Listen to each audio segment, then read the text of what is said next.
সবার আগে বলবো তোমাদেরকে অসংখ্য ধন্যবাদ যে তোমরা আমার মনোবলটা এত সুন্দরভাবে বাড়িয়ে যাচ্ছ, এত সুন্দর সুন্দর কমেন্ট করছো, যেটা দেখে সত্যি আমি একটা আলাদাই পজিটিভ এনার্জি পাচ্ছি ভিডিও করার। আজকে হচ্ছে রবিবার, এখন ঘড়িতে বাজছে 10:10 মতো। তো এখন আমি ভিডিওটা শ্যুট করছি, হয়তো তোমরা দুপুরে যে সময় ভিডিওটা পাও সেই সময় পেয়ে যাবে। আর তোমরা অনেকেই জানতে চেয়েছিলে সোনাই কেমন আছে। সোনাই অনেকটাই ভালো আছে, জ্বর আসছে না, ওষুধটা কন্টিনিউ খাওয়াচ্ছি। আর কিন্তু ওর একটা প্রবলেম হচ্ছে, সেটা হচ্ছে সকালবেলা ঘুম থেকে ওঠে ও না হাঁটতে পারছে না, বলছে মা পায়ে খুব ব্যথা। তারপর অনেকখানি পর একটু রসুন তেল করে আমি ওর পাটা মালিশ করে দিচ্ছি।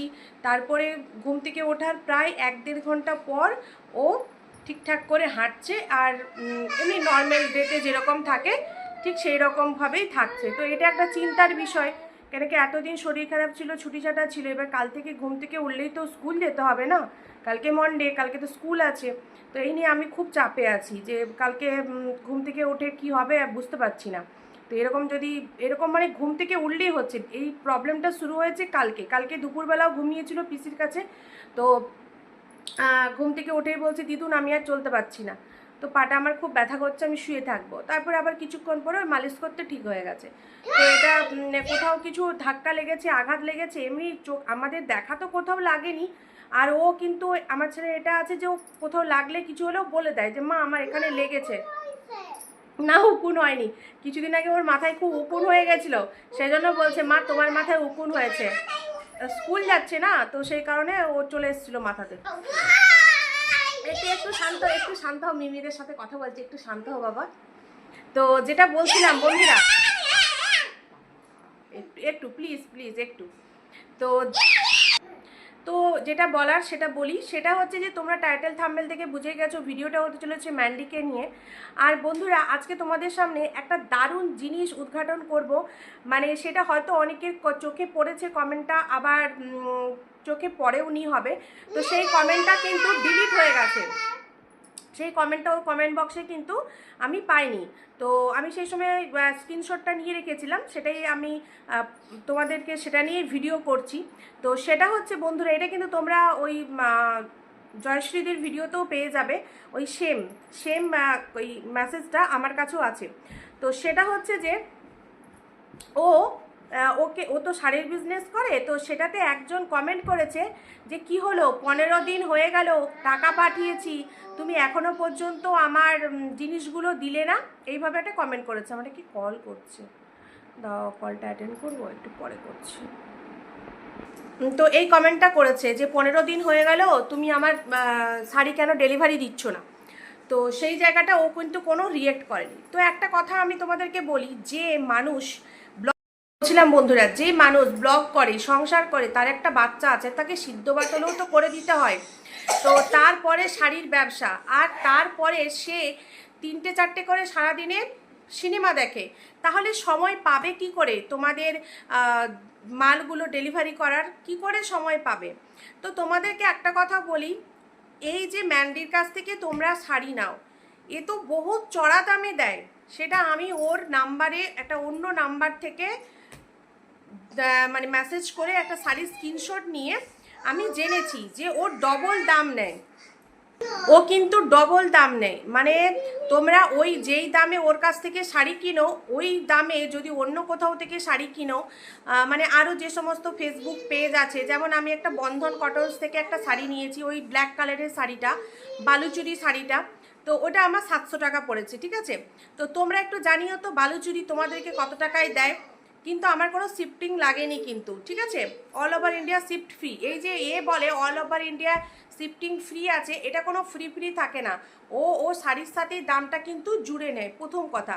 আচ্ছা ঠিক আছে, সে তার না হয় ব্যবসা করছে, তার তো লাভ রেখেই সে বিজনেস করবে, সেটা করুক, সেটা নিয়ে কোনো ব্যাপার না। কিন্তু এই যে এত ডিলে হয়, হয়তো ধরো তোমরা এখন বুকিং করছো, 15 দিন পর তোমরা সেই জিনিসগুলো পাচ্ছ, তাহলে তোমাদেরও তো একটা নিজেদের প্ল্যানিং আছে যে এত দিনের মধ্যে শাড়িটা হাতে পেলে আমরা ব্লাউজ বানাতে দেব, ফলস পিকও করব, এই জায়গায় এই দিনে এই শাড়িটা পরবো। একটা শাড়ি ধরো আমি ঝাড়খণ্ডে থাকি, ওয়েস্ট বেঙ্গল থেকে আমাকে শাড়িটা পাঠানো হয়েছিল ওই বন্ধন কটন থেকে। তো ওটা আমি 5 দিনের মাথায় পেয়ে গেছিলাম, ঠিক আছে। তো তো সেই জায়গায় তোমরা 15 দিন ধরে ওর কাছে টাকা দিয়ে ওয়েট করে থাকবে যে কবে ও শাড়ি পাঠাবে? আরে অনেক বড় বড় পেজ আছে, দেখো বড় চেনটা খোলো পাবে, অনেক বড় বড় পেজ আছে, অনেক আরও যারা মানে শুধুমাত্র শাড়ির বিজনেসই করে তাদের কাছ থেকে নাও, কম দামেও পাবে, টাইমলি তোমরা পেয়েও যাবে। এই ঘুমন্তখোর মানুষ, অলস মানুষের থেকে এইসব জিনিস তোমরা নিতে যেও না। কেন কি ও কি করে তোমাদেরকে টাইমে দেবে বলো? ও তো সারাদিন ঘুমিয়ে মানে যা হোক করে পেটটাকে দিতে হবে, পেট না হলে বলবে এই কিনে খাচ্ছ কিনে খাচ্ছ। সেই জন্য পেটের জ্বালা মেটাবার জন্য যা হোক করে ও রান্নাটাকু করে, তাও আবার একবার রান্না করে 3 বার খায়। জীবনে কখনো দেখলাম না যে রাত্রিবেলা করে 2টো রুটি বানিয়ে খেলো। সুগার মানুষের বলে শুনেছি নাকি রুটি টুটি খেলে ভালো। ওই রুটি খাবার হলে কিনে আনবো বাইরে থেকে, কিন্তু ঘরে রুটি বানাবো না। আর সকালে তো জলখাবার ছেড়েই দাও, জীবনে কখনো ও ব্রেকফাস্ট বলে কি জিনিস ও সেটাই জানে না। ও শুধু জানে ব্রেকফাস্টে মানে ভাত, আলু সিদ্ধ, ডিম ভাজা, মাছ ভাজা। হ্যাঁ বলো। হ্যাঁ হ্যাঁ আচ্ছা সে দেখো, হ্যাঁ বেটা, ও এছাড়া আর কিচ্ছু জানে না, ঠিক আছে? আচ্ছা এই গেল ওর শাড়ির ব্যবসার ওই ওই কমেন্টটা রিপ্লাই। এবার চলে আসি ওর ভিডিওতে। ভিডিওটা কি ছিল? ভিডিওটা ছিল হচ্ছে রান্না করতে করতে ডাল শেষ হয়ে গেছে। তো কি করতে, আমি একটু আজকে ভিডিওটা মানে শর্টে করার চেষ্টা করছি, ঠিক আছে? সোনা একটু ডিস্টার্ব করছে, তো ঘরে থাকলে একটু ভিডিও হয় না ঠিকঠাক করে, ও মা মা মা মা করতে থাকে, সেই জন্য। তো যেটা বলছিলাম, হ্যাঁ ও ডাল আনতে গেছে পাড়ার দোকানে, দেখেছো কি বেসে গেছে? দেখেছো একবার তোমরা ভিডিওটা কিভাবে পাড়ার দোকানে গেছে? অ্যাকচুয়ালি ওটাই ওর পরিচয়। ও অ্যাকচুয়ালি ছাপরি কন্টেন্ট। আর কোনো কন্টেন্ট ক্রিয়েটারকে দেখেছো ওইভাবে পাড়ার দোকানে যেতে? দেখোনি, আর দেখবেও না। কেন কি তাদের একটা আলাদা মোটিভ থাকে যে এইভাবে ব্লগ করব। ব্লগ আসলে কি হয় তারা জানে, কিন্তু এর নামেই ভাইরাল হয়ে গেছে। আর কি দেখে যে ভাইরাল হয়েছে সেটা তো তোমরা বুঝতেই পারছো। শুধুমাত্র ন্যাকামি আর ওই খাবরা ঘর, ঠিক আছে? ওই টিনের ছিল না, টালির ছিল মনে হয়, খাবরা একটা ঘর তিরপল দেয়া, ওই ঘর দেখে ভাইরাল হয়েছে। এর মধ্যে এক বিন্দুও ব্লগিংয়ের কোনো নাম গন্ধ নেই। বিছানা তুলে সেইখানে ওই বাঁশির মিউজিকটা বাজিয়ে দেয় গ্রাম্য পরিবেশের, যেটা কিনা একটা পরিবেশ দেখাচ্ছ খুব সুন্দর, বা ফুল গাছ বা তোমার চারপাশের বাগান আছে সেটা দেখাচ্ছ, সেখানে ওই মিউজিকটা দিলে ভালো লাগে। কিন্তু এরা চার দেয়ালের মধ্যে বিছানার চাদর চেঞ্জ করে তখন ওই মিউজিকটা দিয়ে দেয়। তার মানে বুঝতে পারছো ব্লগিংয়ের বস জানে না, ঠিক আছে? এটা গেল ওর সকালবেলা দৃশ্য। তারপরে হচ্ছে ওই একবার রান্না করলো, তারপরে ওই শুধু ঘুম, শোবো শোবো শোবো শোবো। চলো এতটা পর্যন্তও ঠিক ছিল, ওটা ঠাকুর, এতটা পর্যন্তও ঠিক ছিল। কিন্তু যখন ওই চশমাটা ভেঙেছে, কি করে ভেঙেছে? বুড়ি ধামড়ি ওই মুভি দেখতে দেখতে এপাশ ওপাশ ধপাস হয়েছে, তখনই গিয়েছে ওর চশমা ভেঙে। কিন্তু সে একটা 5 বছরের বাচ্চার মতো কাঁদছে। মানে এইগুলো দেখলে না সত্যি গা জ্বলে যায়। তোমরা কারা এর ভিডিও দেখে লাভ রিয়েক্ট দিয়ে আসো, কারা সুন্দর সুন্দর কমেন্ট করে আসো ওর ন্যাকামো দেখে? হ্যাঁ আমি তো বুঝে পাই না, মানে ওর ব্লগিং দেখলে জাস্ট মানে গাটা একদম গিচপিচ করে ওঠে। মানে আমি তো যদি ভিডিও না করতাম, এটা তো আমার ভিডিও করা লাগে, সেই জন্যে ওকে দেখা লাগে। আমি যদি ওকে নিয়ে ভিডিও না করতাম, বিশ্বাস করো ওকে দেখতাম না। একটা সময় আমি গুন্ডিকে নিয়ে ভিডিও করতাম, আমি একে দেখতামই না, খুব কম। ওকে আমি কবের থেকে দেখা মানে বেশি করে ওকে মানে ওর ভিডিও দেখতাম, মানে কি স্ক্রল করতে করতে এসে যেত, কি ওটা ব্যাটারি স্ক্রল করতে করতে এসে যেত, তো দেখতাম, ওই টেনে টেনে দেখতাম। কিন্তু এখন তো পুরো খুঁটিয়ে দেখতে হয়, কেন কি ওকে নিয়ে বলতে লাগে, তো সেই কারণে খুঁটিয়ে দেখতে হয়। আচ্ছা ওর ভিডিও খুব নিখুঁতভাবে আমি দেখা শুরু করেছি যখন ও হচ্ছে ওই পরকীয়াটা শুরু করে তখন থেকে। তো যাই হোক, এই ছিল ওর ভিডিওর মোটিভ। তারপরে অনেক তো ন্যাকামো করলো, কান্নাকাটি করলো, তারপরে চলে গেল কোথায়? ব্যবসার মালপত্র আনতে। প্রতিদিন দেখি নাকি ব্যবসার মালপত্র আনতে যেতে হয়, হ্যাঁ ভিডিও ছাড়তে হয়, সে বিরাট একটা ব্যাপার। কিন্তু মানুষ টাইমে ঠিক করে তার মালগুলো পাচ্ছে না। তাহলে এবার তোমরাই ভাবো যে কেমন এ বিজনেস করছে, প্রতিদিন মাল আনতে যাচ্ছে। মানে এগুলো একটা বিজনেসম্যানেদের কথা বলার ধরন, ঠিক আছে? যারা বিজনেস করে তারা এই কথাগুলো বলে, দেখো কত মাল প্যাক হয়েছে, প্রতিদিন মাল আনতে যাচ্ছি, তোমাদের এত অর্ডার পাচ্ছি যে আমি মানে অনেক রাত হয়ে যাচ্ছে, আমি নিতে পারছি না। তো এগুলো বিজনেস করার ধরন, এগুলো হয়তো অনেকেই বুঝতে পারে আমার মতো, যারা একটু মাথা লাগিয়ে কথাগুলো বোঝার চেষ্টা করে। আবার অনেকে বুঝতে পারে না, যারা বিজনেস করে। যে ফারকে দেখবে বিরাট প্যাকিং একটা যেদিন হবে সেই দিন জমি, দেখো আমাদের কত প্যাকিং, রাত 12টা পর্যন্ত আমরা কাজ করছি, হ্যান ত্যান। তো এই সমস্ত টোপ বিজনেস করলে দিতে হয়, ঠিক আছে? তো এইসব টোপ আমি তো গিলবো না, কেন কি এইসব চুকনি চুবড়ি কথা ওসব আমার জানা আছে। বলে না বিজনেস সবসময় চতুরাইতে হয়, তো এটা ওর চতুরাই, ঠিক আছে? তো ও মানুষকে তোমাদেরকে বোঝানোর চেষ্টা করে যে দেখো আমার কত বুকিং হচ্ছে, এই হচ্ছে তাই হচ্ছে, তা তোমাদের বিশ্বাস বাড়বে, তোমরাও তাহলে ওখান থেকে নেবে। তো একটা কথা বলি, এই ভুল তোমরা করো না। আরও অনেক পেজ আছে যারা শুধুমাত্র বিজনেস করছে এবং প্রফেশনাল বিজনেস করছে, তাদের কাছ থেকে নাও, দামও কম পাবে, রাইট সময়ও পেয়ে যাবে, এর কাছ থেকে নিয়ে কোনো লাভ নেই। আচ্ছা এই গেল, এবার চলে আসি চশমাটা তো ভেঙে গেল, তারপরে কি রকম করলো তোমরা তো দেখলে। তারপরে ওর মা নাকি চশমাটা বানিয়ে এনে দিয়েছে, খুব ভালো কাজ করেছে। মাকে এতটা সাপোর্ট করে মেয়ে, 12 বছর ধরে সাপোর্ট করেছে, তাও মাকে ভালোবাসে এত কিছু করার পরেও। তাহলে মেয়ের জন্য কিছু না কিছু তো করতেই হবে মাকে, তাই না? তো সেই জন্য মা চশমাটা সুন্দর করে বানিয়ে এনে দিয়েছে। বাবা টাকাটা ছিঁড়ে যাবে, সোনা ব্যাগে রেখে দাও। তো এই ছিল ওর ভিডিওর ওই গল্প। 1 নম্বরের ছাপরি কন্টেন্ট ক্রিয়েটার, ওর ট্যাগগুলো আমি দিচ্ছি। আচ্ছা নেকু মেন্ডি, ও তো আছেই। মানে ওকে দেখলে মনে হয় যে পৃথিবীতে এরকম মানুষ আর কটা আছে।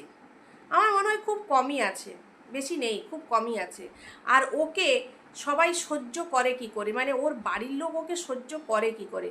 মানে এই রকম যে ন্যাকামো করে, বা এটা কি শুধু ভিডিওতেই করে নাকি ঘরেও করে, সেটা আমার না জানার খুব ইচ্ছে, জানো তো? তো ম্যান্ডি যদি ভিডিওটা দেখে থাকে একটু কমেন্ট করে দিও তো, যে তুমি এই ন্যাকামিগুলো, এই বদমাশিগুলো, মানে এই যে ন্যাকা ষষ্ঠী হয়ে বেড়াও, মানে কি বলবো তোমাকে, বলার কোনো ভাষা নেই। এই যে ফুল তুলতে গিয়ে বৃষ্টিতে ভিজে চলে এলে, তুমি কি ভাবছো? লোক বলছে ব্লোরি, তোমার ভিডিও দেখতে দেখতে বোরিং হয়ে যাচ্ছি, তাই তুমি এন্টারটেন করার জন্য নাইটি পরে ভিজা গা শরীর ভিজিয়ে তুমি ভিডিও করে মানুষকে এন্টারটেন করতে গেছিলে? একদমই না। কারণ তোমার ভিডিও দেখে বয়স্ক মানুষরা, আর তারা ওই রকম নোংরা করে পুজো দেওয়া, মাংস খেয়ে পুজো দেওয়া ওইসব দেখবে না, ঠিক আছে? তোমার যারা ব্লগিং দেখে তারা একটা ম্যাচুরেড পারসন ব্লগিং দেখে। তোমার যদি না জানা থাকে, তুমি তোমার ওয়াইটি স্টুডিও খুলে ওইখানে যে অপশানগুলো আসে ওইখানে গিয়ে দেখে নিও। ওখানে অপশান আসে যে কত বয়স থেকে কত বয়সের মহিলারা তোমার ভিডিও দেখছে। আর যদি না জানা থাকে তাহলে টেক চ্যানেল থেকে দেখে নিও। আর তাছাড়া তো তুমি তো তোমার কমেন্ট পড়লেই বুঝতে পারবে যে তোমার ভিডিও মানে কি বলবো, 5% মানুষ হয়তো চিকনি চুবড়ি মানুষরা দেখে। চিকনি চুবড়ি দ্যাট মিনস কম বয়সী, যাদের সংসার সম্বন্ধে এখনো কোনো আইডিয়া নেই। ওহো ওহো ওহো কাশিটা হচ্ছে, ওষুধটা খাচ্ছে তাও কাশিটা হচ্ছে একটু। তো তারা দেখে। আর বাকি যে মানুষ আছে তারা কিন্তু অভিজ্ঞ বয়স্ক মানুষরা, মানে ম্যাচুরেড পারসন, মানে আমার মতো বয়স্ক, মানে একবারে বুড়ি থুড়ি সেটা বলছি না, মানে যথেষ্ট সংসারী মানুষরাই তোমার ব্লগ দেখে। তো সেই জায়গা থেকে তুমি এইসব করলে ওরা এন্টারটেন হবে না। তুমি পুজো করবে, শাড়ি পরবে, ঘরের কাজ দেখাবে, এগুলো দেখলে তুমি যেভাবে প্রথমে খাটনি দিয়ে ব্লগটা শুরু করেছিলে, অভাব অনটন, ডাব্বাতে তেল শেষ হয়ে গেছে, এরকম করবে, দেখবে তোমার ভিডিওতে ভিউজ হবে। হ্যাঁ, আর যারা বুকিংগুলো করছে তাদেরকে তাড়াতাড়ি করে দাও, ডিসপ্যাচ করো, তারা তো সেলাই করবে ব্লাউজ, তাই না? এরমভাবে ঘুমিয়ে আর 3 দিন ধরে 3টে করে সারাদিনে মুভি দেখে দেখে মানুষের টাকাগুলো নষ্ট করো না। আর না দিতে পারলে টাকাগুলো তাদেরকে রিটার্ন করে দাও। আর তোমাদেরকে বলছি বন্ধুরা, আবারও একবার, তোমরা যদি শাড়ি বা না যা কিছু নেবার আছে, প্রফেশনাল যারা তাদের কাছ থেকে নাও না। এইসব ব্লগিং, এরা তো খিচুড়ি করে রেখে দিয়েছে, ব্লগে দিয়ে দিচ্ছে শাড়ির ব্যবসা। মানে এর তো ভিডিও বয়কট করে দেওয়া উচিত, তোমাদের না দেখা উচিত। ব্লগ ছোট হয়ে যাবে, সেজন্য শাড়ির একটা ব্যবসা ছিল, মানে পোটেজ ছিল, সেটা অ্যাড করে দিয়েছে। আচ্ছা, ওর বরের ব্যাঙাচি নাচ অ্যাড করে দিয়েছে, কি বাজে যে লাগছিল।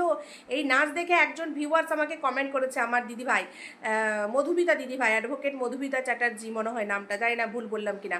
তো উনি বলেছেন যে ওনার নাচ দেখে, স্যান্ডির নাচ দেখে বোঝা যাচ্ছে সত্যি গেছে, খালি হয়ে গেছে, কিছু নেই আর। ঠিক আছে, তো চলো এই ভিডিওটা এখানেই শেষ করলাম। কেমন লাগলো অবশ্যই জানিও। সবাই ভালো থেকো, সুস্থ থেকো। আর তার লাস্টে আরও একবার বলি, তোমাদের সুন্দর কমেন্ট আমাকে কিন্তু অনেক পজিটিভ এনার্জি দিচ্ছে প্রতিদিন নতুন নতুন করে ভিডিও করার। আজকে অনেক ব্যস্ত ছিলাম, তাও তোমাদের জন্য একটা ভিডিও শ্যুট করে তারপর কাজে বেরোচ্ছি, মানে কাজে মানে অফিস না, আজ তো সানডে, আজকে একটু বাজারে যাব। তো চলো সবাই ভালো থেকো, সুস্থ থেকো, দেখা হচ্ছে নতুন একটি ভিডিওর সঙ্গে। ততক্ষণ জন্য সবাইকে টাটা।